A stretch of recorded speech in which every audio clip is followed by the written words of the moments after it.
نحمده ونصلي على رسوله الكريم اما بعد بسم اللہ الرحمن الرحیم السلام علیکم ورحمۃ اللہ وبرکاتہ۔ قبر سے سیدھے جہنم میں جانے والے مردوں کے 6 گناہ۔ محترم ناظرین، آج کی یہ ویڈیو ہر مسلمان کو آخر تک ضرور دیکھنی چاہیے۔ اب آپ کی مرضی ہے، جتنی یہ ویڈیو دیکھنا چاہیں فائدہ آپ کو ہی ملے گا، لیکن ویڈیو دیکھنے کے بعد ایک کام ضرور کرنا ہے۔ آپ سوچ رہے ہوں گے کہ میں آپ سے آج کیا کام کروانے والا ہوں۔ کام بہت آسان ہے۔ کام کیا ہے؟ کام صرف اتنا ہے کہ ویڈیو دیکھنے کے بعد آپ نے کومنٹ باکس میں ٹائپ کرنا ہے، رائٹ کرنا ہے، مطلب کہ لکھنا ہے، یا اللہ پاک ہمیں ہدایت عطا فرما۔ آپ سوچ رہے ہوں گے کہ میں نے ایسا کرنے کو کیوں کہا ہے۔ محترم ناظرین، تھوڑی توجہ کے ساتھ سنیے گا۔ جب ہم اللہ پاک سے کوئی دعا مانگتے ہیں تو اس کی مرضی اور منشا پر منحصر ہے کہ ہماری دعا قبول کرے یا نہ کرے، یا اس کا کوئی نعم البدل عطا فرما دے۔ لیکن جب ہم اللہ پاک سے ہدایت مانگتے ہیں، ہدایت چاہے کسی کے لیے ہو، اللہ پاک ہدایت ضرور عطا فرماتے ہیں۔ اس لیے ویڈیو دیکھنے کے بعد کومنٹ باکس میں یا اللہ پاک ہمیں ہدایت عطا فرما کا کومنٹ ضرور ٹائپ کیجئے گا۔ جزاک اللہ خیرن کثیرا۔ محترم ناظرین، آج ہر خاص و عام مرد کی زبان پر عورت کی خامیوں اور کمزوریوں کو بیان کرنا عام سی بات ہے۔ عورت کے جسم پر اعتراض کیا جاتا ہے، عورت کے لباس پر اعتراض کیا جاتا ہے، عورت کی بے پردگی پر اعتراض کیا جاتا ہے، عورت کی بے حیائی، بد زبانی اور بد چلن ہونے پر بحث کی جاتی ہے۔ اس میں دوسری کوئی رائے ہو ہی نہیں سکتی کہ عورت کو ایسے کاموں سے اجتناب کرنا چاہیے، کیونکہ یہ تمام کبیرہ گناہ ہے۔ لیکن جو بات زیر بحث ہے وہ یہ ہے کہ کیا مرد دودھ کے دھلے ہوئے ہیں؟ کیا مرد حضرات گناہوں سے پاک اور مبرہ ہے؟ ایک عورت، ایک لڑکی سامنے سے گزر جائے، اس کو اوپر سے نیچے تک اور جب تک وہ آنکھوں سے اوجھل نہ ہو جائے ٹک ٹکی باندھ کر دیکھنا عام سی بات ہے۔ کیا یہ گناہ نہیں ہے؟ بلکہ یہ تو آنکھوں کا زنا ہے۔ عورت کو بے حیا، بد چلن، بد زبان کہنے والے مردوں کو پہلے اپنے گریبان میں بھی تو جھانک لینا چاہیے کہ وہ کتنے بڑے بڑے گناہ کرتے پھرتے ہیں اور ان کو پتہ ہی نہیں کہ ان گناہوں کی کتنی بڑی سزائیں ہیں۔ محترم ناظرین، مردوں کے کچھ گناہ تو ایسے ہیں جو ان کو قبر سے سیدھے جہنم میں لے جاتے ہیں۔ مردوں کے وہ گناہ جو وہ بڑے شوق سے کرتے پھرتے ہیں، ان میں سے آج کی اس ویڈیو میں 6 گناہ کی تفصیل اور ان کے دردناک عذاب کا تذکرہ کیا گیا ہے۔ مردوں کے 6 گناہ جو ان کو قبر سے سیدھے جہنم میں لے جائیں گے۔ بحیثیت انسان، بحیثیت مسلمان اور بحیثیت مرد کے ہمیں ان 6 کبیرہ گناہوں سے بچنا چاہیے۔ مردوں کے وہ 6 کبیرہ گناہ جو ان کو قبر سے سیدھے جہنم میں لے جائیں گے، وہ 6 گناہ کون کون سے ہیں، ان کی تفصیل کیا ہے، یہ معلومات اور تمام تفصیلات کو جاننے کے لیے ویڈیو کو آخر تک ضرور دیکھیے گا، اور ثواب کی نیت سے مردوں کے 6 گناہ جو ان کو قبر سے سیدھے جہنم میں لے جائیں گے کو اپنے فرینڈز اینڈ فیملی کے ساتھ ضرور شیئر کیجئے گا، کہ اگر کسی انسان کو آپ نے یہ ویڈیو شیئر کی اور اس انسان میں اگر یہ گناہ موجود تھے، ویڈیو دیکھ کر اس کے دل میں اللہ کا خوف آ گیا، وہ انسان راہ راست پر آ گیا۔ مردوں کے 6 گناہ جو ان کو قبر سے سیدھے جہنم میں لے جائیں گے، ان کو چھوڑ دیا تو سمجھ لینا کہ آپ نے صدقہ جاریہ کا کام کیا ہے۔ نیک اعمال وہ انسان کرے گا، اسے تو ثواب ملے گا ہی، اس جتنا ثواب آپ کو بھی ملے گا۔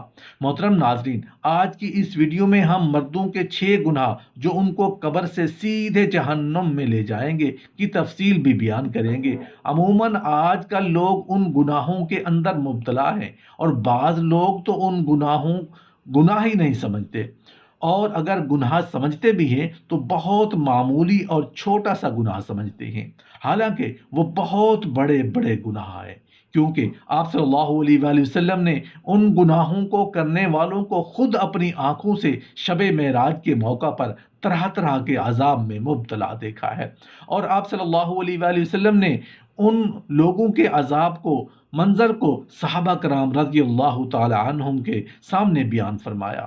مردوں کے 6 گناہ جو ان کو قبر سے سیدھے جہنم میں لے جائیں گے، وہ 6 گناہ درج ذیل ہیں۔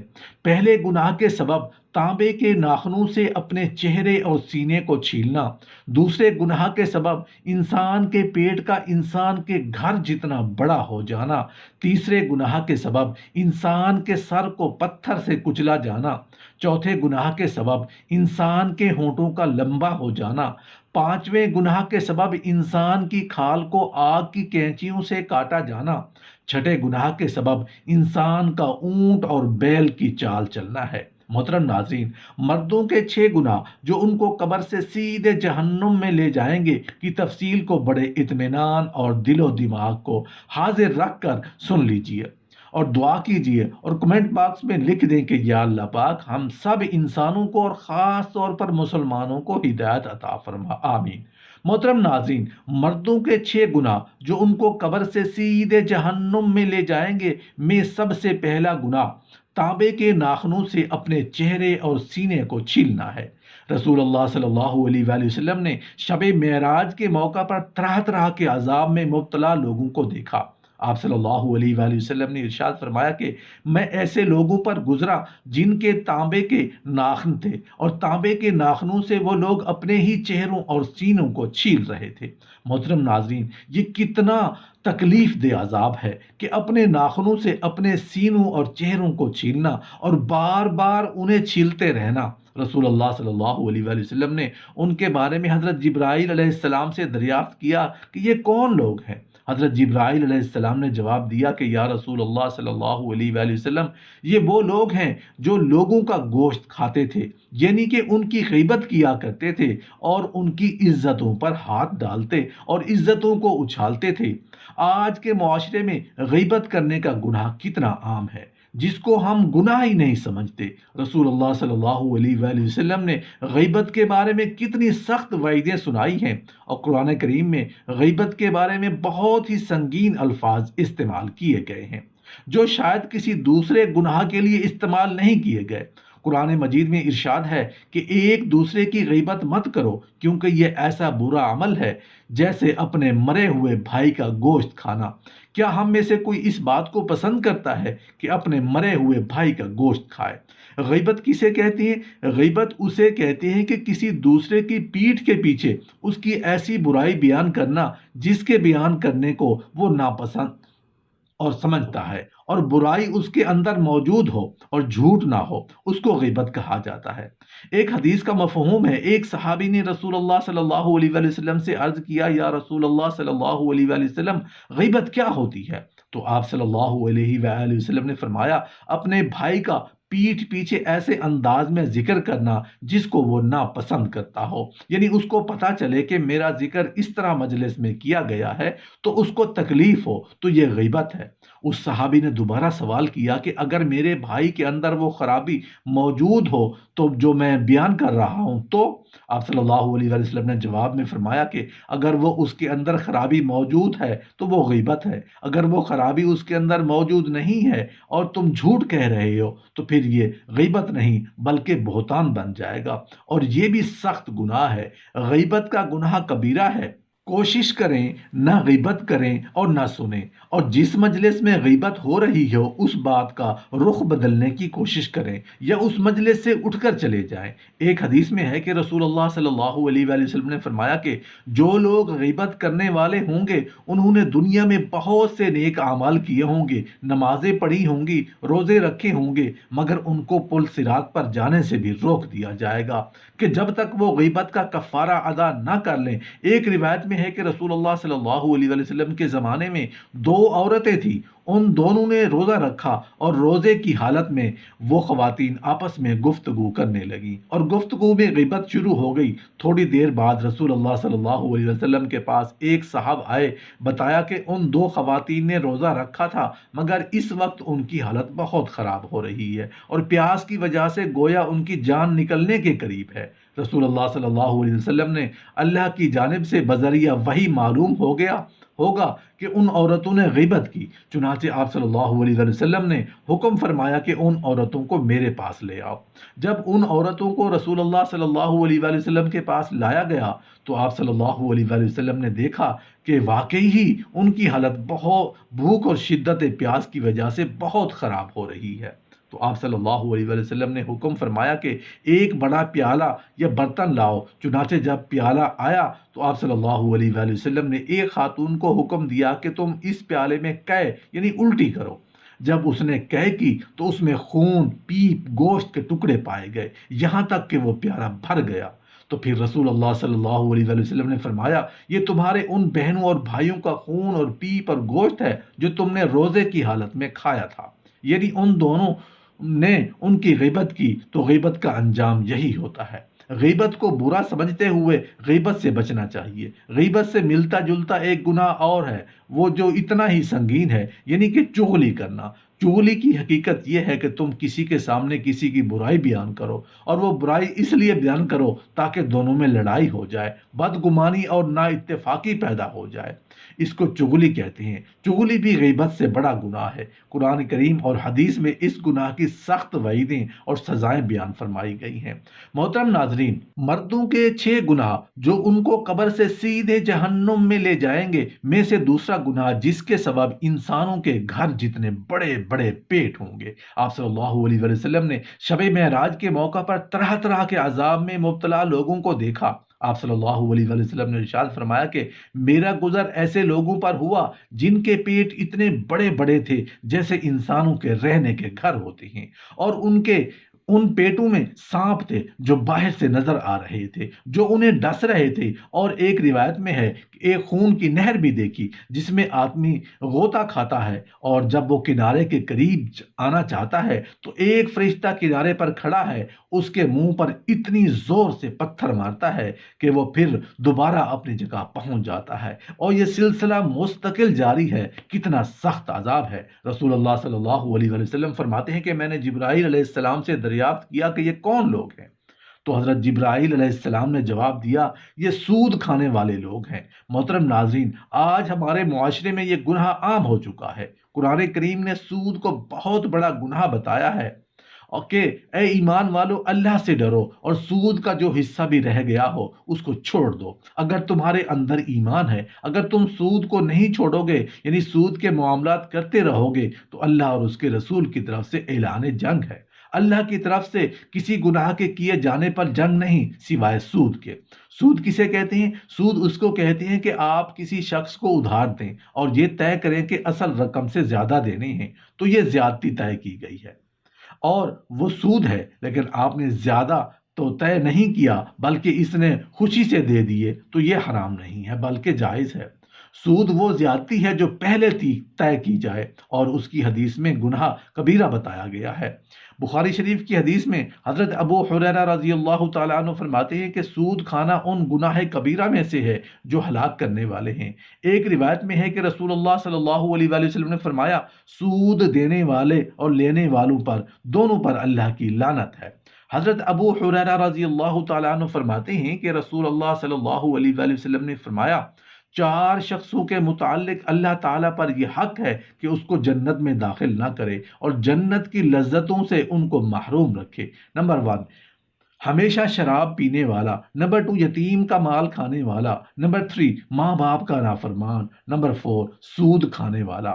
حضرت ابو ہریرہ رضی اللہ تعالیٰ عنہ سے روایت ہے کہ رسول اللہ صلی اللہ علیہ وسلم نے فرمایا کہ جب کسی بستی میں سود اور زنا عام ہو جاتا ہے تو اللہ کو یہ حق ہے کہ اس بستی میں عذاب نازل کرے۔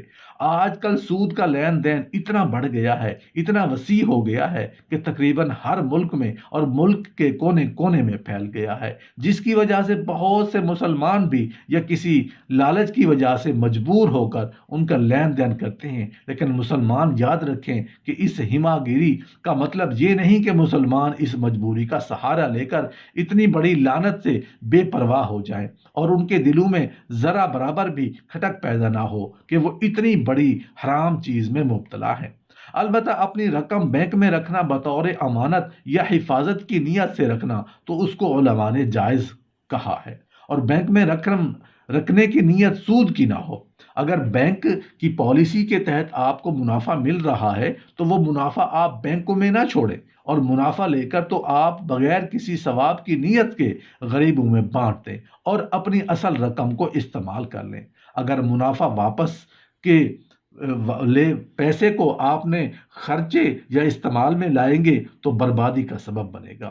حضرت ابن مسعود رضی اللہ تعالی عنہ سے روایت ہے کہ رسول اللہ صلی اللہ علیہ وآلہ وسلم نے فرمایا کہ سود سے حاصل ہونے والا مال خواہ کتنا ہی زیادہ ہو، آخر کار اس میں کمی یعنی بے برکتی آ جاتی ہے۔ حضرت ابن عباس رضی اللہ تعالی عنہ سے روایت ہے کہ قیامت کے دن سود خور کو کہا جائے گا کہ اپنے ہتھیار لے لے اور اللہ سے لڑنے کے لیے تیار ہو جا۔ آپ صلی اللہ علیہ وآلہ وسلم فرماتے ہیں کہ امام وقت پر فرض ہے کہ سود خور لوگ جو اسے نہ چھوڑیں ان سے توبہ کرائے، اگر نہ کریں تو ان کی گردنیں مار دے۔ عام طور پر لوگ سود کو حرام نہیں حلال سمجھتے ہیں اور مال و دولت میں اتنے مست ہو جاتے ہیں کہ انہیں گناہ نہیں لگتا۔ یہ اعتقادی گمراہی ہے اور اس کا آخری نتیجہ کفر ہے۔ لہٰذا سود دنیا اور آخرت دونوں کی تباہی کا سبب ہے۔ سود حرام ہے، ہر شخص کے لیے، ہر طبقے کے لیے، ہر زمانے کے لیے، اور گناہ کبیرہ ہے اور ایک عظیم گناہ ہے جو معاف نہیں کیا جا سکتا۔ محترم ناظرین، مردوں کے 6 گناہ جو ان کو قبر سے سیدھے جہنم میں لے جائیں گے میں سے تیسرا گناہ جس کے سبب انسانوں کے سروں کو پتھر سے کچلا جانا ہے۔ رسول اللہ صلی اللہ علیہ وآلہ وسلم نے شب معراج کے موقع پر طرح طرح کے عذاب میں مبتلا لوگوں کو دیکھا ہے۔ آپ صلی اللہ علیہ وآلہ وسلم نے ارشاد فرمایا کہ میرا گزر ایسے لوگوں پر ہوا جن کے سر پتھر سے کچلے جا رہے تھے، اور ہر بار سر ٹھیک ہو جاتے اور پھر کچلے جاتے۔ دل پر ہاتھ رکھ کر، دماغ کو حاضر ناظر رکھ کر سوچیں تو صحیح کہ کتنا بڑا اور سخت عذاب ہے۔ آپ صلی اللہ علیہ وآلہ وسلم نے حضرت جبرائیل علیہ السلام سے پوچھا کہ یہ کون لوگ ہیں؟ انہوں نے جواب دیا کہ یہ وہ لوگ ہیں جو نماز میں سستی کرنے والے ہیں اور سوتے رہ جاتے ہیں۔ محترم ناظرین، آج کل یہ عبادت جو ایمان کے بعد پہلا فرض ہے اور قیامت میں سب سے پہلا نماز کا حساب کتاب ہوگا، اس میں بھی نہایت غفلت اور لاپرواہی برتی جاتی ہے۔ حالانکہ حدیث کی کتب میں نماز نہ پڑھنے پر بہت سخت وعیدیں اور عذاب بیان کیے گئے ہیں۔ نماز پڑھنے پر اللہ تبارک و تعالیٰ کی جانب سے نعمتوں کی اور بڑے بڑے اجر و ثواب کی بارش ہوتی ہے۔ اسی طرح جو لوگ نماز کی پابندی نہیں کرتے، ان کی طرف دھیان نہیں دیتے، نماز میں لاپرواہی برتتے ہیں، بغیر کسی معقول عذر کے نماز جیسی اہم عبادت کو چھوڑ دیتے ہیں، ان کے بارے میں بڑی بڑی سزائیں احادیث میں بیان کی گئی ہیں۔ رسول اللہ صلی اللہ علیہ وآلہ وسلم کا ارشاد ہے کہ نماز کا چھوڑنا آدمی کو کفر سے ملا دیتا ہے۔ رسول اللہ صلی اللہ علیہ وآلہ وسلم کا ارشاد ہے کہ جو شخص 2 نمازوں کو بلا عذر کے ایک وقت میں پڑھے وہ بڑے گناہوں کے دروازوں میں سے ایک دروازے پر پہنچ گیا۔ بہت سے دیندار لوگ جو نمازیں بھی پڑھتے ہیں، کئی نمازیں بغیر کسی معقول عذر کے چھوڑ دیتے ہیں، چاہے وہ عذر سفر کا ہو، دکان کا ہو یا ملازمت کا ہو۔ گھر آ کر نمازیں اکٹھی پڑھ لینا یہ گناہ کبیرہ ہے کہ بلا کسی عذر کے نماز کو اپنے وقت پر نہ پڑھا جائے۔ حضرت علی رضی اللہ تعالیٰ عنہ فرماتے ہیں کہ رسول اللہ صلی اللہ علیہ وآلہ وسلم نے فرمایا کہ 3 چیزوں میں تاخیر نہ کرو۔ نمبر 1، نماز جب اس کا وقت ہو جائے۔ نمبر 2، جنازہ جب تیار ہو جائے۔ نمبر 3، بے نکاحی عورت جب اس کے جوڑ کا شوہر مل جائے۔ رسول اللہ صلی اللہ علیہ وآلہ وسلم کا ارشاد ہے کہ جس شخص کی ایک نماز بھی چھوٹ گئی وہ ایسا ہے کہ گویا اس کے گھر سے مال و دولت اور اس کے بچوں کو چھین لیا گیا ہو۔ اکثر نماز بال بچوں میں مشغول ہو کر یا پھر مال و دولت کمانے کی وجہ سے چھوٹ جاتی ہے۔ جس قدر رنج و افسوس مال و دولت کے ختم ہونے یا کم ہونے کا ہوتا ہے تو اتنا ہی رنج و افسوس نماز کے چھوٹنے کا ہونا چاہیے۔ حضرت عبداللہ ابن عمر رضی اللہ تعالیٰ عنہ فرماتے ہیں کہ ایک مرتبہ رسول اللہ صلی اللہ علیہ وآلہ وسلم نے نماز کے بارے میں ارشاد فرمایا کہ جو شخص نماز کا اہتمام کرے، یعنی نماز پابندی سے پڑھے، تو نماز اس کے لیے قیامت کے دن نور ہوگی اور حساب پیش ہونے کے وقت دلیل اور اس کی بخشش کا ذریعہ ہوگی۔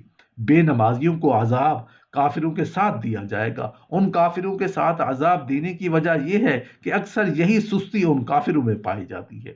اگر حکومت اور بادشاہ کی وجہ سے نماز میں سستی ہوتی ہے تو فرعون کے ساتھ اور اگر ملازمت اور نوکری کی وجہ سے ہوتی ہے تو حامان کے ساتھ، اگر تجارت کی وجہ سے ہوتی ہے تو ابن خلف کے ساتھ عذاب ہوگا۔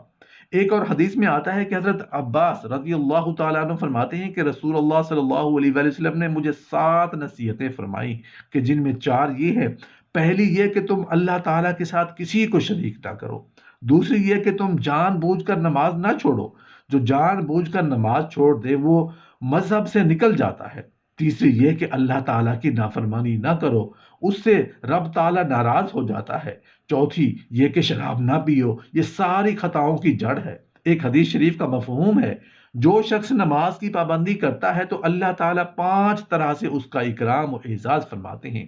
نمبر 1، اس کے اوپر سے روزی کی تنگی ہٹا دی جاتی ہے۔ نمبر 2، اس پر سے قبر کا عذاب ہٹا دیا جاتا ہے۔ نمبر 3، قیامت کے دن اس کا اعمال نامہ سیدھے ہاتھ میں دیا جائے گا، یہ علامت ہے اس بات کی کہ یہ لوگ جنتی ہوں گے۔ نمبر 4، پل صراط سے تیزی کی طرح گزر جائے گا۔ نمبر 5، یہ حساب کتاب سے محفوظ رہے گا۔ اور جو شخص نماز میں سستی کرتا ہے اور پابندی سے ادا نہیں کرتا تو اس کو 15 طرح کے عذاب ہوتا ہے۔ 5 عذاب دنیا میں، 3 موت کے وقت اور 3 قبر میں اور 3 قبر سے نکلنے کے بعد۔ دنیا میں 5 عذاب اس طرح ہوتے ہیں کہ نمبر 1، اس کی زندگی میں برکت نہیں رہتی۔ نمبر 2، نیک لوگوں کا نور اس کے چہرے سے ہٹا دیا جاتا ہے۔ نمبر 3، اس کو اپنے نیک کاموں پر ثواب نہیں ملتا۔ نمبر 4، اس کی دعائیں قبول نہیں ہوتی۔ نمبر 5، بزرگوں کی دعاؤں میں اس کا حصہ نہیں رہتا۔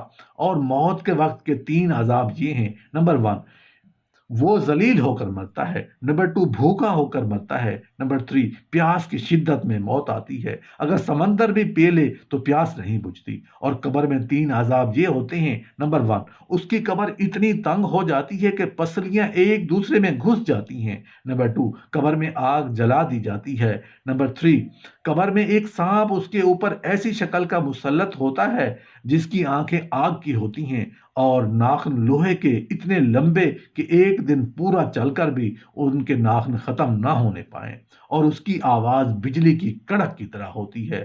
وہ یہ کہتا ہے کہ مجھے میرے رب نے تم پر مسلط کیا ہے کہ تجھے فجر کی نماز چھوڑنے کی وجہ سے سورج کے نکلنے تک مارے جاؤں، اور ظہر کی نماز ضائع کرنے کی وجہ سے تجھے عصر تک مارے جاؤں، اور پھر عصر کی نماز ضائع کرنے کی وجہ سے مغرب تک، اور مغرب کی نماز ضائع کرنے کی وجہ سے عشاء تک، اور عشاء کی نماز ضائع کرنے کی وجہ سے صبح تک مارے جاؤ۔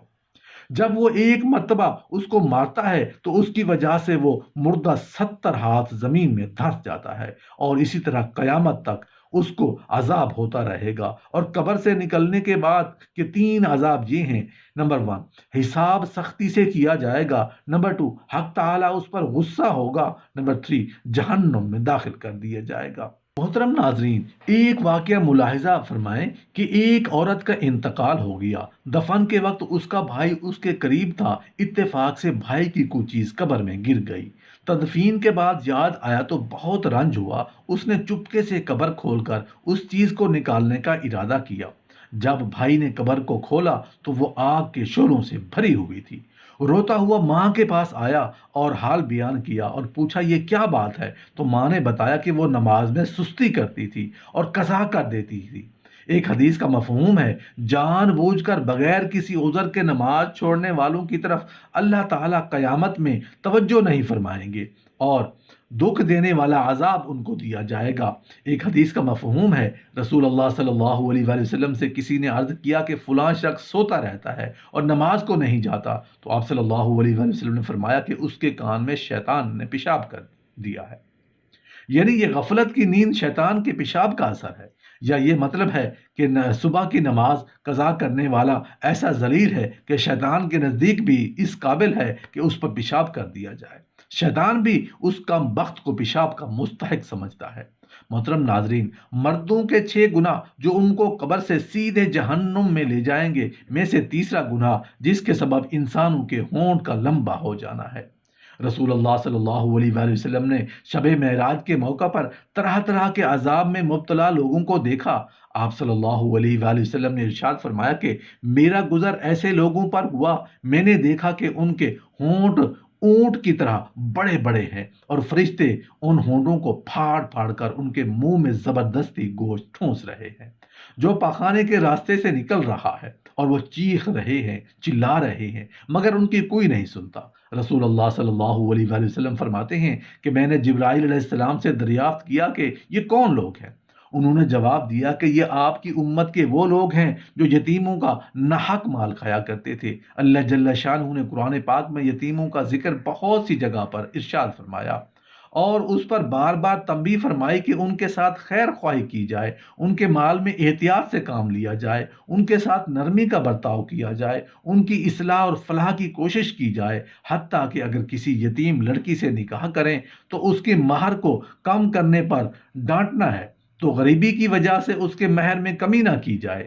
کئی حدیثوں میں رسول اللہ صلی اللہ علیہ وآلہ وسلم نے ارشاد فرمایا کہ جو شخص کسی یتیم کی دیکھ بھال کرتا ہے تو جنت میں ایسے قریب ہوں گے، میں ایسے قریب ہوں گے جیسے دو انگلیاں قریب قریب اور ملی ہوئی ہیں، تو ایسے ہی میں وہ شخص جنت میں قریب قریب ہوں گے۔ ایک حدیث میں ارشاد ہے کہ جو شخص کسی یتیم کے سر پر شفقت سے ہاتھ پھیرے اور صرف اللہ تعالیٰ کی خوشی کے واسطے ایسا کرے تو اس کا ہاتھ یتیم کے سر پر اس کے جتنے بالوں میں پھرے گا، ہر بال کے بدلے میں اس کو نیکیاں ملیں گی۔ اور بھی بہت ساری حدیثوں میں اس طرح کی حدیثیں اور وارد ہیں، یعنی کوئی شخص یتیم کو تکلیف پہنچائے، اس کو پریشان کرے یا اس کا مال کھائے تو اس کے لیے احادیث میں بڑے سخت اور شدید عذاب بیان کیے گئے ہیں۔ ایک حدیث میں ہے کہ قیامت کے دن کچھ لوگ قبروں سے اٹھیں گے کہ ان کے منہ سے آگ دہک رہی ہوگی۔ کسی نے پوچھا کہ یا رسول اللہ صلی اللہ علیہ وسلم یہ کون لوگ ہوں گے؟ تو رسول اللہ صلی اللہ علیہ وسلم نے قرآن پاک کی آیت تلاوت فرمائی جس کا ترجمہ یہ ہے کہ جو لوگ یتیموں کا مال ظلم سے کھاتے ہیں وہ اپنے پیٹ میں آگ بھرتے ہیں۔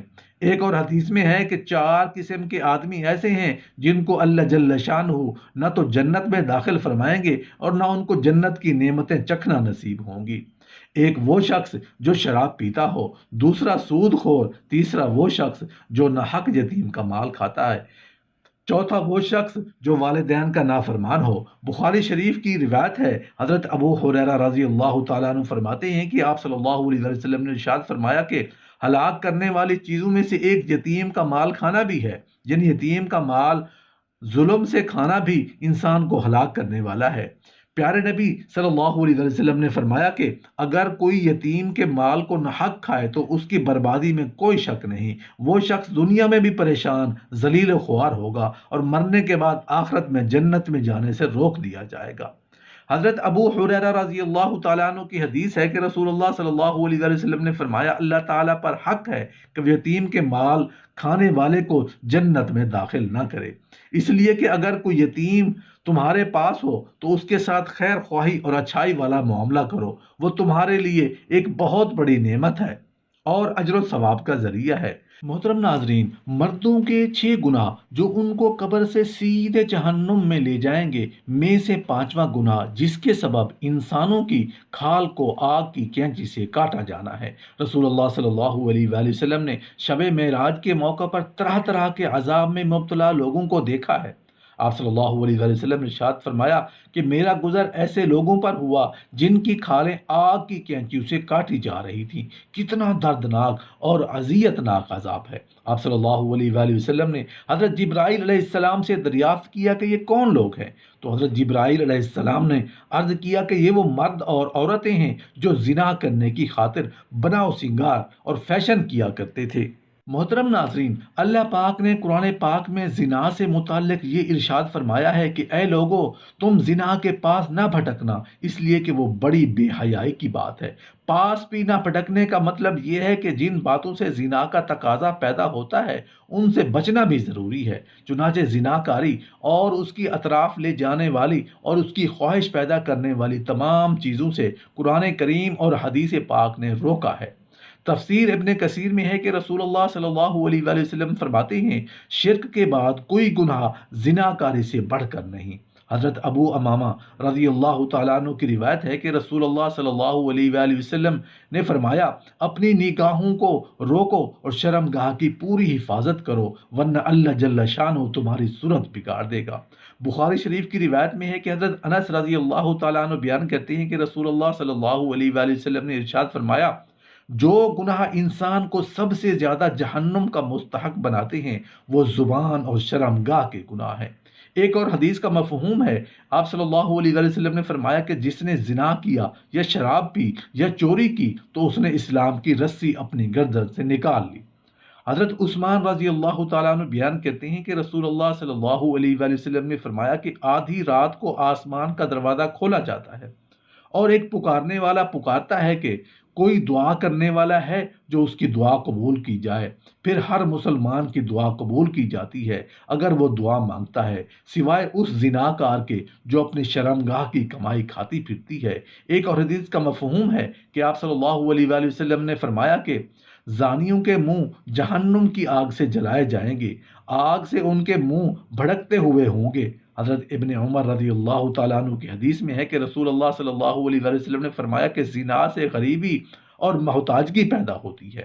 بخاری شریف کی روایت میں ہے کہ آپ صلی اللہ علیہ وآلہ وسلم نے خواب میں دیکھا کہ لوگوں کو ایک تنور میں عذاب دیا جا رہا ہے، جو لوگوں آگ کے شعلے کے ساتھ بلند ہوتے ہیں اور تنور کے منہ تک آ جاتے ہیں، جب آگ نیچے ہوتی ہے تو وہ بھی نیچے گر جاتے ہیں۔ محترم ناظرین، مردوں کے 6 گناہ جو ان کو قبر سے سیدھے جہنم میں لے جائیں گے میں سے چھٹا گناہ جس کے سبب انسانوں کا اونٹ اور بیل کی چال چلنا ہے۔ رسول اللہ صلی اللہ علیہ وآلہ وسلم نے شب معراج کے موقع پر طرح طرح کے عذاب میں مبتلا لوگوں کو دیکھا۔ آپ صلی اللہ علیہ وآلہ وسلم نے ارشاد فرمایا کہ میرا گزر ایسے لوگوں پر ہوا جن کے بدن پر پھٹے ہوئے کپڑے لپٹ رہے تھے اور وہ اونٹ اور بیل کی طرح چل رہے ہیں، اور بھوک کی شدت کی وجہ سے جہنم کے کانٹے دار درخت اور پتھر کھا رہے ہیں۔ کتنا سخت عذاب ہے۔ رسول اللہ صلی اللہ علیہ وآلہ وسلم نے حضرت جبرائیل علیہ السلام سے دریافت کیا کہ یہ کون لوگ ہیں؟ تو انہوں نے عرض کیا، یا رسول اللہ صلی اللہ علیہ وآلہ وسلم، یہ وہ لوگ ہیں جو اپنے مالوں کی زکوٰۃ نہیں دیتے تھے۔ آج ہمارے معاشرے میں یہ گناہ عام ہے کہ عموماً لوگ زکوٰۃ ادا نہیں کرتے اور مال کی محبت کے نشے میں ان کو اس کا احساس ہی نہیں ہوتا کہ ہمارے اوپر ایک اہم فریضہ بھی ہے جس کے ادا کرنے سے دنیا کے اور آخرت کے بہت سارے فائدے بھی ہیں، جس کو احادیث میں تفصیل سے بیان کیا گیا ہے۔ زکوٰۃ نہ دینے والے لوگوں کو اس طرح سے بھی عذاب ہوگا کہ جس کی رسول اللہ صلی اللہ علیہ وسلم نے اس طرح فرمایا کہ جس شخص کو اللہ تعالیٰ نے مال دیا ہو اور وہ اس کی زکوٰۃ ادا نہ کرتا ہو تو وہ مال قیامت کے دن ایک ایسا سانپ بنا دیا جائے گا جو گنجا ہوگا اور اس کی آنکھوں پر 2 سیاہ نقطے ہوں گے۔ پھر وہ سانپ اس کی گردن میں توق کی طرح ڈال دیا جائے گا جو اس کے دونوں جبڑوں کو پکڑ لے گا اور کہے گا، میں تیرا مال ہوں، تیرا خزانہ ہوں۔ اس کے بعد رسول اللہ صلی اللہ علیہ وآلہ وسلم نے قرآن پاک کی آیت پڑھی جس کا ترجمہ یہ ہے کہ وہ لوگ جو اپنی ایسی چیز سے خرچ کرنے میں بخل کرتے ہیں تو ان کو اللہ جل شانہ نے صرف اپنے فضل سے دی ہے۔ وہ ہرگز یہ خیال نہ کریں کہ بخل کرنا ان کے لیے اچھا کام ہے، ہرگز نہیں، بلکہ یہ کام ان کے لیے بہت برا ہوگا، اس لیے کہ وہ ان لوگوں کو قیامت کے دن طوق پہنائے جائیں گے اور اس کا مال جس کے ساتھ بخل کیا یعنی سانپ بنا کر ان کی گردنوں میں ڈال دیا جاتا ہے۔ حضرت ابو ہریرہ رضی اللہ تعالیٰ عنہ سے روایت ہے کہ رسول اللہ صلی اللہ علیہ وآلہ وسلم نے فرمایا کہ جو شخص سونے چاندی کی زکوٰۃ ادا نہیں کرتا تو اس کے مال کی تختیاں بنا کر قیامت میں اس شخص کی پیشانی اور پہلوؤں کو داغ دیا جائے گا۔